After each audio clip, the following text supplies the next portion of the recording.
Hello students, this is me doctor Anshu शरण। और start करते हैं हम जो पहले हम चैप्टर स्टार्ट कर चुके हैं उसी के कुछ क्वेश्चंस बचे थे, तो उनकी प्रैक्टिस कर लेते हैं हम यहाँ। तो पहला क्वेश्चन है, which of the following is are linearly independent set of vectors from M to R. अब आपको नोटेशंस तो क्लियर हो गई होंगी यहाँ से। एम टू आर क्या है? 2x2 की मैट्रिक्स है और जिसकी सारी जो एंट्रीज है मैट्रिक्स की वो कहाँ से आई हैं? फील्ड आर से, मतलब रियल है। ठीक है, तो अब आपको दिखाना है कि इनमें से कौन सा आपके पास लीनियरली इंडिपेंडेंट है। तो अब मैट्रिक्स को लीनियरली इंडिपेंडेंट प्रूव करने के लिए हम क्या कहते हैं, जैसा कि आपको पता है कि एक वेक्टर है तो इसको एक्सपेंड फॉर्म में लिख लेते हैं हम। ठीक है, मतलब डिटर्मिनेंट फॉर्म में हम लेके आएंगे। सो फर्स्ट वाला करते हैं सबसे पहले। तो इसको हम लिखेंगे 1 1 1 1, इसको हम लिखेंगे 1 1 1 2। ये हो गया हमारे पास 2 2 2 और 4। ठीक है, अब हमें देखना है कि इसका रैंक कितना है। ठीक है, आप रैंक निकालोगे तो रैंक देखो, यहां पर अगर आप देखोगे तो ये दोनों तो सेम हो गई। ठीक है, ये 1 1 2 है तो ये 2 आ गई आपके पास। तो एक तरह से अगर आप देखोगे तो रैंक आपके पास आ गया यहां से 2। नंबर ऑफ वेरिएबल्स कितने होने चाहिए थे? 1 2 3। नंबर ऑफ वेरिएबल्स कितने हैं? नंबर ऑफ वेरिएबल्स हमारे पास हैं 3। अगर ऐसा है इसका मतलब rank is less than number of variables, इसका मतलब ये क्या है? हमारी लीनियरली डिपेंडेंट। तो ये नहीं बना हमारे पास। ठीक है, नेक्स्ट अब देखते हैं अपना। नेक्स्ट को फिर से ऐसे ही एक्सपेंडेड फॉर्म में लिखना है हमें। तो एक्सपेंडेड फॉर्म में लिखने के लिए फिर से करते हैं उसको। सेकंड वाला है 1 1 0 0।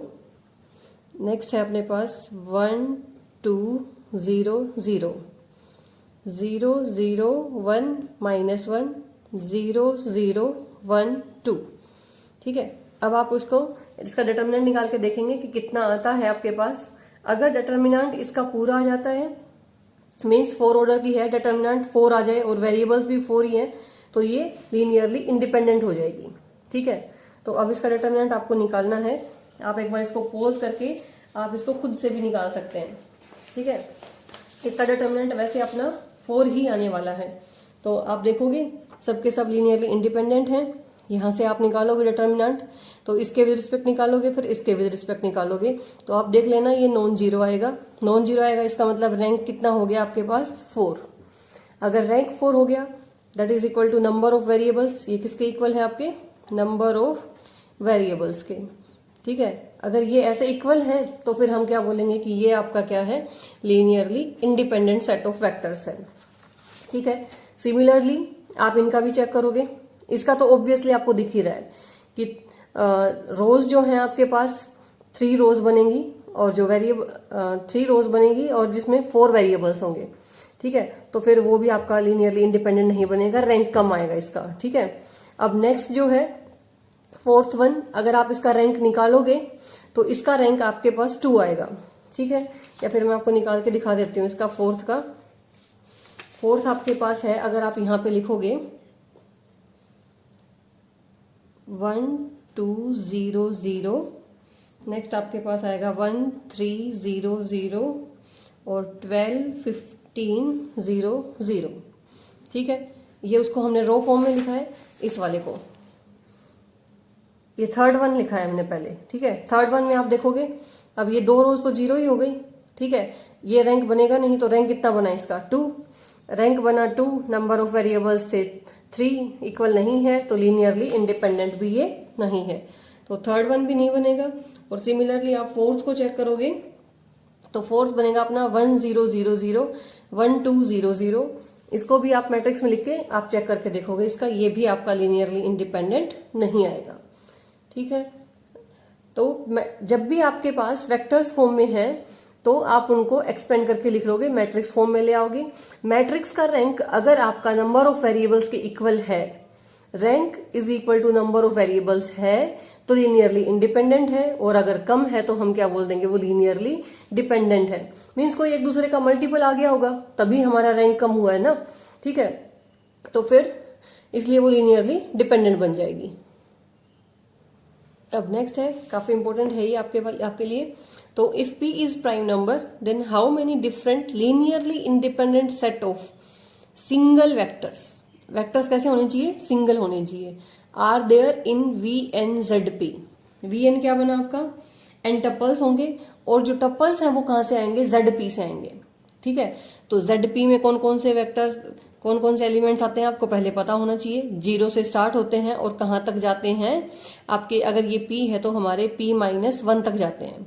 और अगर नंबर ऑफ एलिमेंट्स की बात करें ZP में तो कितने एलिमेंट हो गए ये टोटल अपने पास, 0 से स्टार्ट किया P-1 तक, ये P एलिमेंट्स हो गए इसमें ZP में। ठीक है, तो फील्ड में हमारे पास P एलिमेंट्स हैं। अब बात करते हैं VN की, तो VN में हमारे पास जो आएंगे वो टप्पल फॉर्म में आएंगे। तो हम लिखेंगे A1 A2 up to so on AN।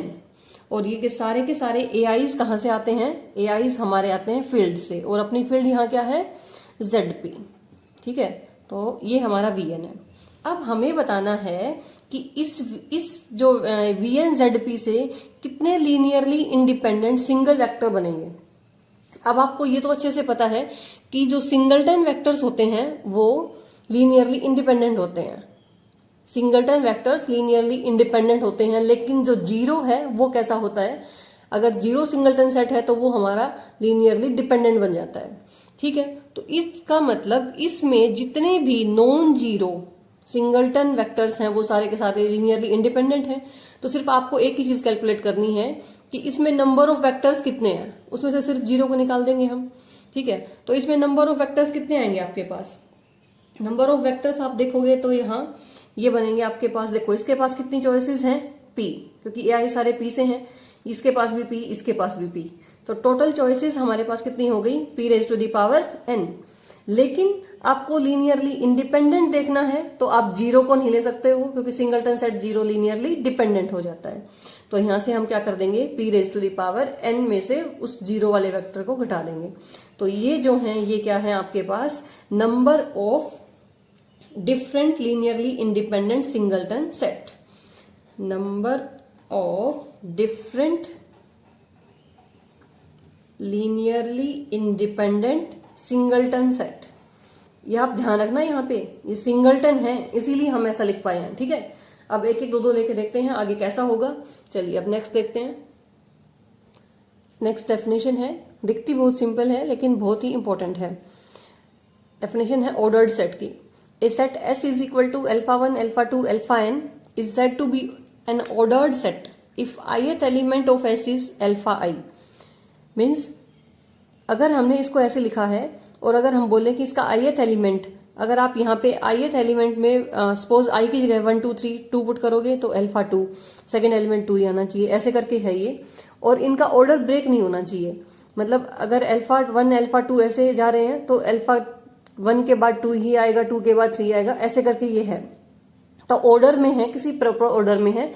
अगर किसी सेट के ऑर्डर एलिमेंट्स प्रॉपर ऑर्डर में है तो वो ऑर्डर्ड सेट बन जाता है। ठीक है, अब नेक्स्ट क्वेश्चन हम करेंगे। नेक्स्ट क्वेश्चन है, if P is prime number then how many different linearly independent ordered set of M vectors are there in VN_ZP। अब आपको यहां देखना है, देखिए लास्ट क्वेश्चन में आपने लीनियरली इंडिपेंडेंट ही ढूंढे थे, लेकिन आपने सिर्फ सिंगल वेक्टर्स के ढूंढे थे, कितने बने थे। ठीक है, अब आपको VN_ZP के ढूंढने हैं, लेकिन फील्ड वही है, वेक्टर VN वही है, सब कुछ सेम है, लेकिन आपको ऑर्डर्ड सेट ढूंढना है कितने, M वेक्टर्स को लेके। ठीक है, अब M वेक्टर कितने कितने हो सकते हैं, हम पहले 1 वेक्टर को लेके ढूंढेंगे। ठीक है, S अपने पास है, हम इसके ढूंढते हैं। अब हम ढूंढना शुरू करते हैं। तो S अपने पास कैसा है, S हमने यहां से माना कि S में जो वेक्टर्स थे वो अपने पास थे α1 α2 up to so on αn। ठीक है, n वेक्टर्स हमने ले लिया ये। अच्छा, उसके बाद हम इसका बनाते हैं ऑर्डर्ड सेट्स बनाते हैं इसके। ठीक है, M वेक्टर्स को M तक जाएंगे हम, तो पहले S1 बनाएंगे कि सिंगलटन वाले कितने बनेंगे। सिंगलटन वाले आपको पता है जितने भी नॉन जीरो हैं वो सारे बन जाएंगे। तो सिंगलटन के लिए कितनी चॉइसेस आ गई अपने पास, P⁻n-1। ठीक है, अब नेक्स्ट है आपके पास, इसके पास अपने पास चॉइसेस हो गई S1 के लिए। इसकी चॉइसेस हैं p raise to the power n minus 1। ठीक है, अब मैं लेती हूं एक S2। S2 में हम दो टपल्स उठा लेंगे, α1 और α2। ठीक है, अब ये जो α1 और α2 लिए हैं, तो हम क्या बोलेंगे कि अगर ये लीनियरली इंडिपेंडेंट हैं तो ये एक दूसरे के लीनियर कॉम्बिनेशन में नहीं लिखे जाने चाहिए। ठीक है, तो हम क्या बोलेंगे कि α2 सच दैट, यहां से लिखोगे α2 does not belongs to linear span of α1। ठीक है, ये इसमें नहीं लिखा जाएगा। अब इसमें फिर कितने एलिमेंट्स आएंगे? अगर α2 इसके लीनियर स्पैन में नहीं लिखा जाएगा, इसका मतलब इसकी कितनी चॉइसेस घट गई आपके पास? p चॉइसेस घट गई। टोटल चॉइसेस कितनी थी? p raise to the power n। तो यहां से आपके पास चॉइसेस बची p raise to the power n minus p। ठीक है, ये चॉइसेस घट गई। ये ध्यान देने वाली बात है कि α2 इसके लीनियर कॉम्बिनेशन में नहीं लिखा जाएगा। इसका मतलब उसका मल्टीपल वाले जितने भी चॉइसेस थी वो सारी हमने यहाँ से p चॉइसेस थी वो हमने माइनस कर दी, तो टोटल ये बच गई।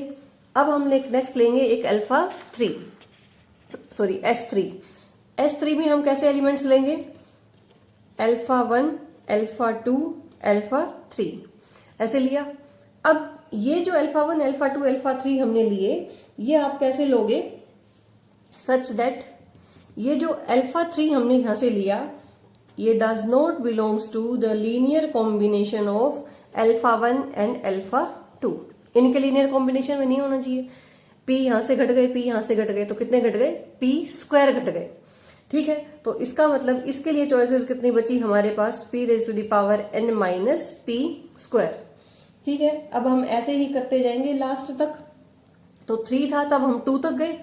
तो आपको कितने वेक्टर्स उठाने हैं? m वेक्टर्स उठाने हैं। तो सपोज अगर हम SM उठा लेते हैं यहां से α1, α2 अप टू सोन αm, और सच दैट ये αm जो है लीनियर कॉम्बिनेशन में नहीं लिखा जाएगा। किसके? α1 से लेकर αm माइनस 1 तक के वेक्टर्स के। अगर नहीं लिखा जाएगा तो चॉइसेस कितनी हो गई अपने पास? चॉइसेस हो गई p raise to the power n minus p raise to the power m minus 1। ठीक है, अब उसके बाद आपको टोटल चॉइसेस की बात करनी है। तो टोटल चॉइस अपने पास कितनी हो गई? देखो, S1 वाली हो गई, S2 वाली हो गई। तो अगर हम क्वेश्चन के अकॉर्डिंग अगर बात करें तो अपने पास जो इसका जो सॉल्यूशन बनेगा, आंसर बनेगा, वो क्या बनेगा? सो टोटल नंबर हम यहाँ लिख देते हैं। टोटल नंबर 1 वाले भी, 2 वाले भी, 3 वाले भी। ठीक है, तो यहां से स्टार्ट होएगा, ये होएगा p raise to the power n minus 1, या फिर p raise to the power n minus p raise to the power 0 लिख सकते हो। ठीक है ना, सिमेट्री बन जाएगी। p raise to the power n minus p raise to the power 1, p raise to the power n minus p raise to the power 2, और ऐसे ही करते करते लास्ट वाला कितना आया था?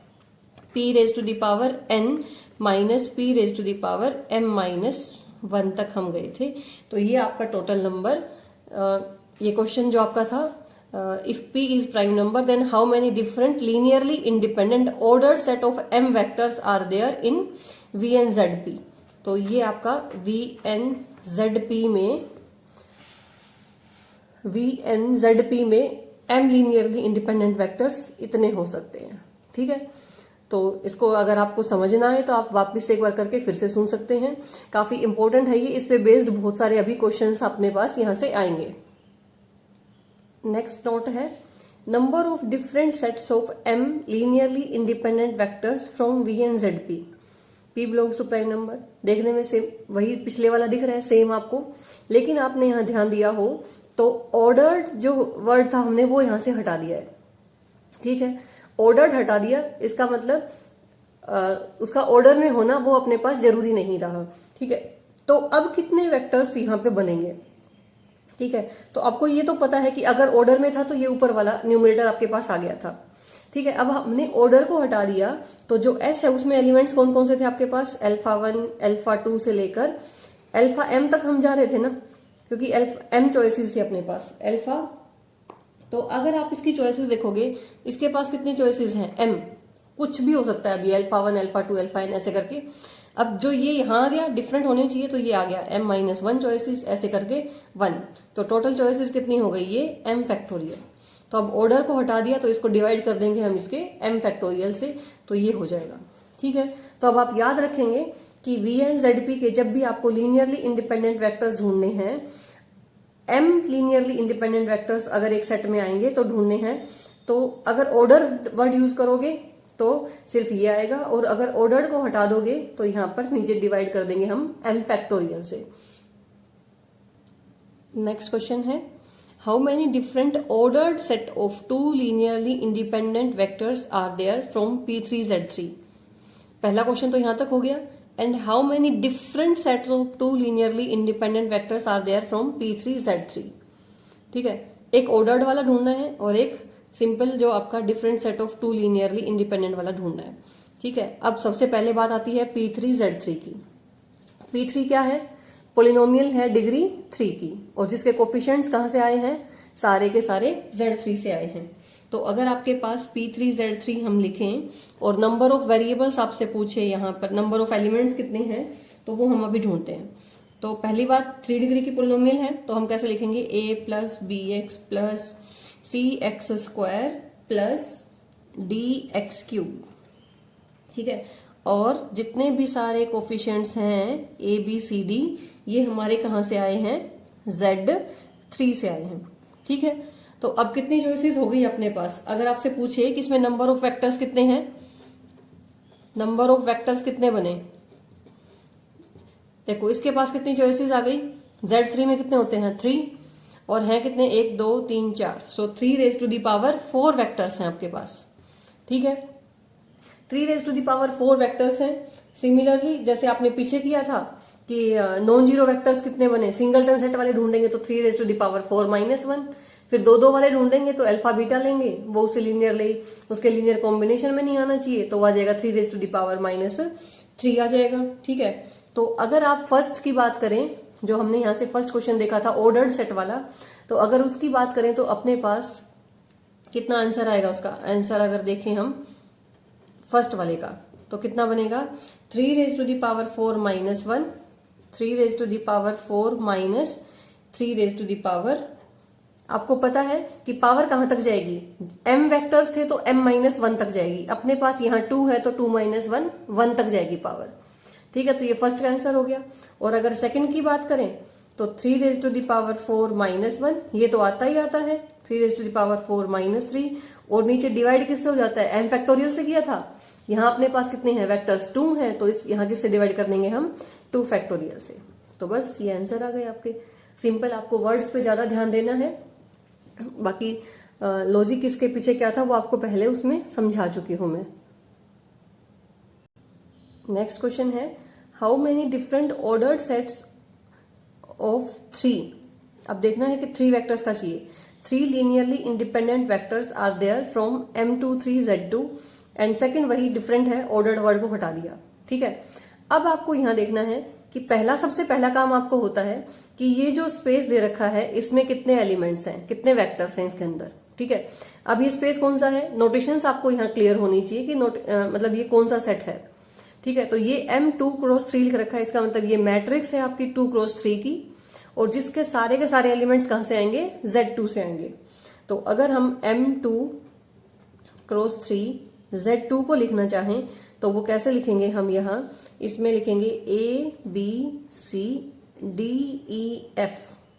ठीक है, ये वाली मैट्रिक्स आएगी, और ये सारे A B C D E F कहां से आएंगे? A B C D E F, ये सारे के सारे हमारे आएंगे Z2 से।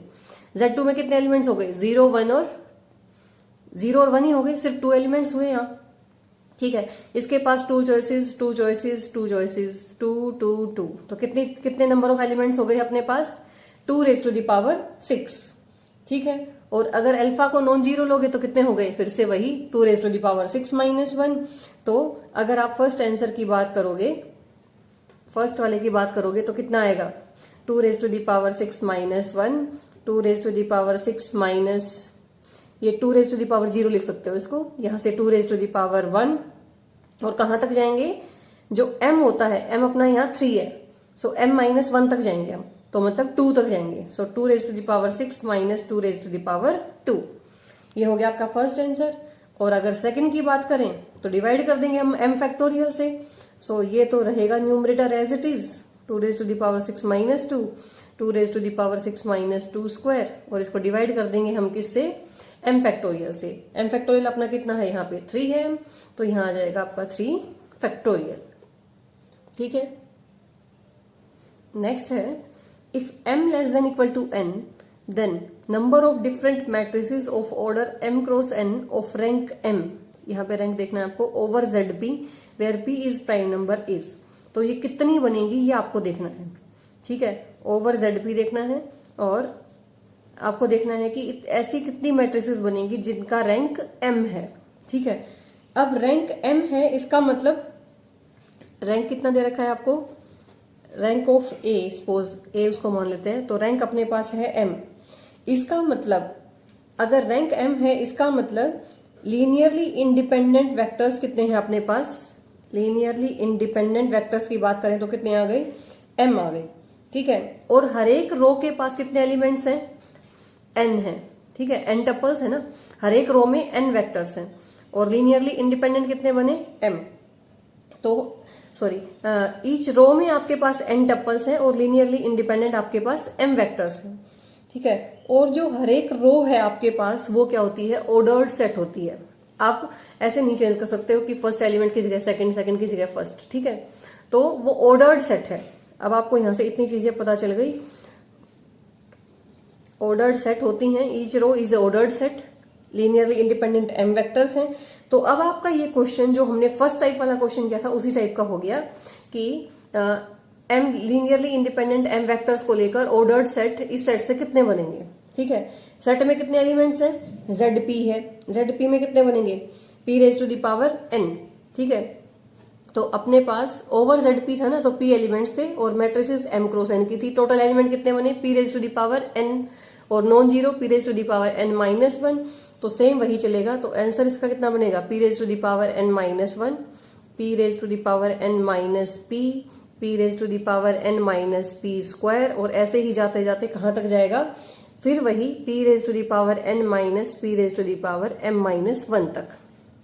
ये सेम क्वेश्चन वही बन गया जो आपने फर्स्ट वाला किया था। क्यों, क्योंकि इसका रैंक जो है m है, इसका मतलब m लीनियरली इंडिपेंडेंट वेक्टर्स हैं और ऑर्डर्ड में है, ऑर्डर में है, और लीनियरली इंडिपेंडेंट m आपको मिल गई। और फील्ड जो है आपको जो वेक्टर दे रखा था शुरू में, m क्रॉस n की मैट्रिसेस थी, इसको आप ऐसे लिख सकते हो, m क्रॉस n की ऑर्डर की मैट्रिसेस थी, फील्ड ये था। तो कितने एलिमेंट्स बनेंगे यहाँ, चॉइसेस कितनी है, हर एक एलिमेंट्स के पास p चॉइसेस हैं, तो ये कितनी बन गई, p raise to the power n आपके पास, यहाँ से टोटल एलिमेंट्स बन गए। ठीक है, m क्रॉस n की है, तो ईच रो में आपके पास n है। ठीक है, और इसके पास p चॉइसेस हैं, तो ये हो गए टोटल एलिमेंट्स आपके पास p raise to the power n। ठीक है, तो p raise to the power n minus 1, p raise to the power n minus 2, और ये रैंक m था इसलिए सिर्फ m ही हम यहां तक लेंगे, इसलिए वो m माइनस 1 तक आपका गया है। नेक्स्ट है number of different invertible matrices of order n over ZP where p is a prime number. Same है जैसा पिछला किया था, लेकिन वहां ऑर्डर m क्रॉस n था, यहाँ ऑर्डर n की है, स्क्वायर मैट्रिक्स है, तभी इन्वर्टिबल मतलब बोला है उसने। तो कितना है आपके पास, n क्रॉस n की मैट्रिक्स हो गई, इन्वर्टिबल है, इसका मतलब जो मैट्रिक्स हमने ली होगी उसका डिटर्मिनेंट कभी भी 0 नहीं आएगा। ठीक है, और ऑर्डर में तो वो है ही, क्योंकि अगर रोज की बात जहां करेंगे हम तो वो ऑर्डर में तो है। तो सेम रीजन आ गया पिछला, रैंक आपके पास, इसका मतलब इसका कितना आना चाहिए, n आना चाहिए। डिटर्मिनेंट नॉन जीरो, इसका मतलब रैंक n का n रह जाएगा।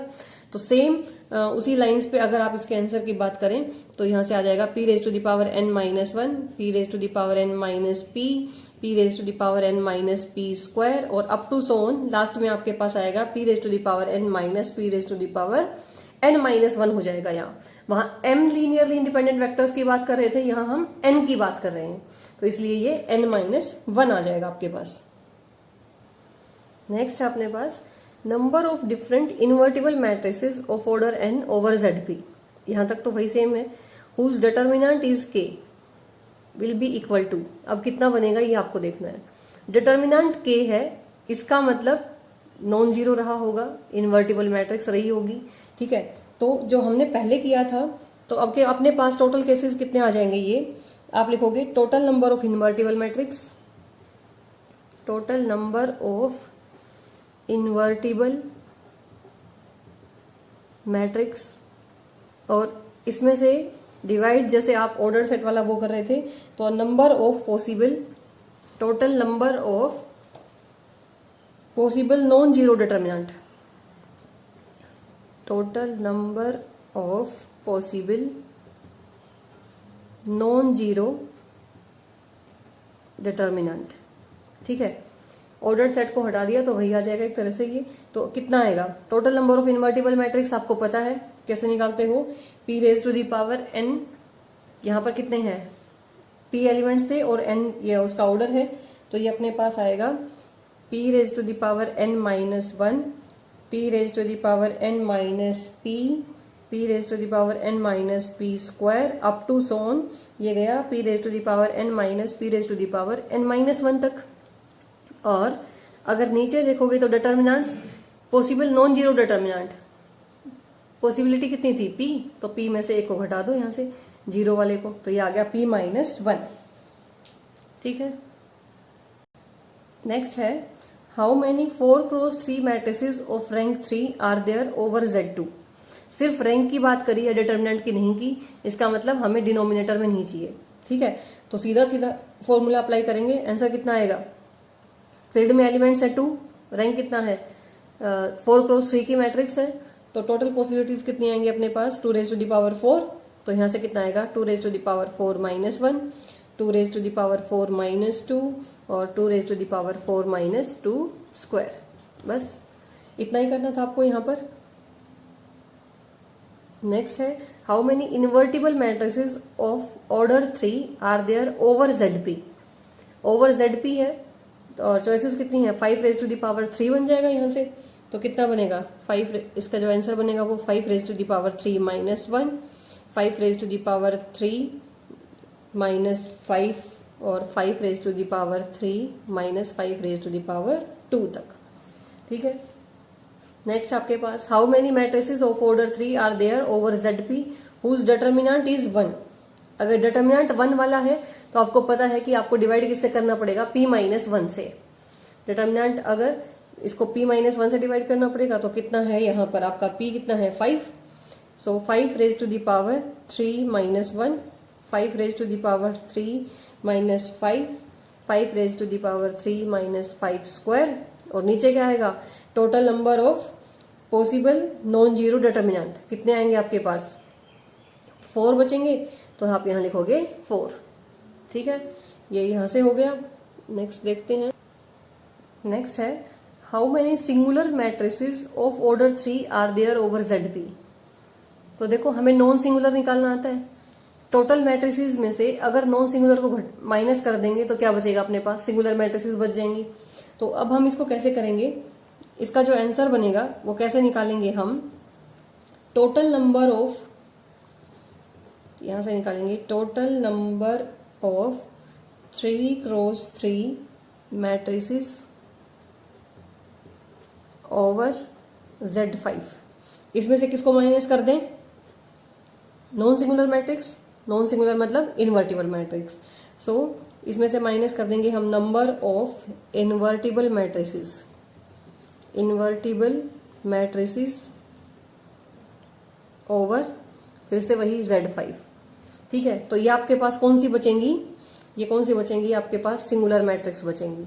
ठीक है, टोटल में से नॉन सिंगुलर माइनस कर दी तो सिंगुलर बच गई, सिंगुलर मैट्रिक्स बच जाएंगी। तो कैसे निकालेंगे इसको आप, सबसे पहला देखेंगे ये वाला total number of 3x3 matrix over Z5 कितनी बनेगी, 3x3 ऑर्डर था तो 5 3x3 ये बन जाएंगी, और इसमें से आपको ये घटानी है इन्वर्टिबल मैट्रिक्स वाली। तो इन्वर्टिबल आपको पता है निकालना आता ही है, 5 raise to the power 3 minus 1, 5 raise to the power 3 minus 5 और 5 raise to the power 3 minus 5 square. बस इसको सोल्व कर लेंगे तो ये आपका इसका सोल्यूशन हो जाएगा।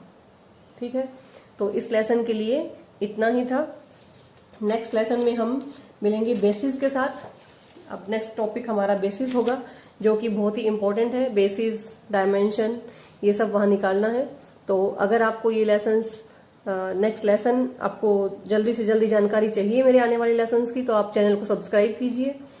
आपको कुछ इम्प्रूवमेंट चाहिए तो वो भी आप कमेंट सेक्शन में बता सकते हैं। लेसन पसंद आए ना आए तो लाइक डिसलाइक उसके अकॉर्डिंग आप कीजिए।